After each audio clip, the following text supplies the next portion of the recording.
ओरियन्समा आउनु न 18 कटेको सोल्टिनाहरू कसरी बिजनेस गर्नुपर्छ म सिकाउँछु। अनि अरू कम्पनीले ठग्यो, फल्नाले ठग्यो, यति पैसा लिएर ठग्यो, यो त्यो भन्नुहुन्छ। हजुर आफै ठगिनु भएको छ यार। आफूले आइडी क्रिएट गर्नुभएको छ अनि आफूले पर्चेस गर्नुभएको छ। त्यसो भए त अहिलेसम्मको किराना पसलवालाहरूले दुरुस्तै हजुरहरूलाई ठग्नु भएछ त। आखिर त आफ्नै जरुरतको सामान लिने हो नि त। अनि यसमा पनि ब्युटिफुल बन्न पर्यो गरे, यत्रो अमूल्य गड गिफ्टेड यो शरीर बन्नु पर्यो गरे, अनि त्यसको लागि पर्चेस नगर्ने कहाँ? त्यसै त केही पनि पाइन्न अहिलेको जमानामा। अनि जतिले पनि होइन म यसमा काम गर्न सक्छु अनि कति बिमारीहरूलाई निको गर्न सक्छु भन्ने सोचले आउनुहुन्छ भने नि फ्रीमा पाइन्न है। पैसा लिएर आउनु, पैसा लिएर मजाले व्यवसाय गर्नु। अनि थाहा छ हजुरहरूलाई, पैसै नलाग्ने भए त हजुरले लिएको एजुकेसन फ्रीमा हुनुपर्ने त। सर भनेको त टिचर, सब टिचर, डक्टर सबै उहाँहरूले फ्रीमा गर्नुपर्यो नि त। डक्टर भनेको एउटा भगवान हो, टिचर भनेको नि भगवान हो। एउटा डाइरेक्ट सेलर मात्रै ठग हो त। वाट इज दिस यार गाइज? विदेशमा कति मान्छेहरूले यो सम्बन्धी बुझेर पढिरहेछन्, स्कुल खडा गरिरहेछन् होइन। हाम्रो नेपालीहरू किन यत्रो पछि?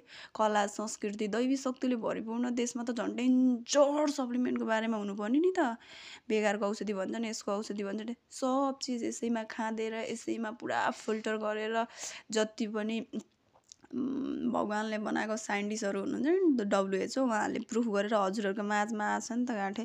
त्यसै आएको भए त फ्रीमा त आजकल कति कुराहरू हुन्न के भन्नै मिल्दैन।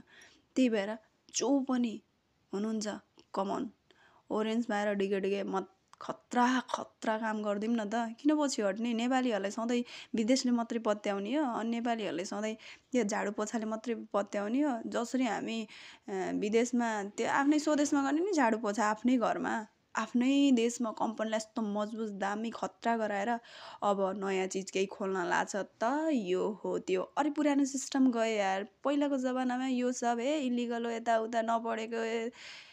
अब अहिले त सब एजुकेटेड हुनुहुन्छ नि त। लिगल इलिगल हजुरहरूको मोबाइलमा गुगल छ नि त। टिकटकमा त जे पनि पोस्ट गर्न सकिन्छ नि त। अब एउटा टिचर गलत हुनुहुन्छ भने सबै टिचर गलत हुने कुरा त होइन नि त। एउटा बाबाले दाइले बहिनीलाई छोरीलाई रेप गर्यो भने सबैले गर्यो भन्ने कुरा त आउँदैन नि त। अरे कहिले एजुकेटेड हुनुहुन्छ हजुरहरू? भोलि पर्सि यस्तै सबैलाई नराम्रो भन्दाखेरि आफ्नै जिन्दगी नराम्रो भएको थाहा हुन्न।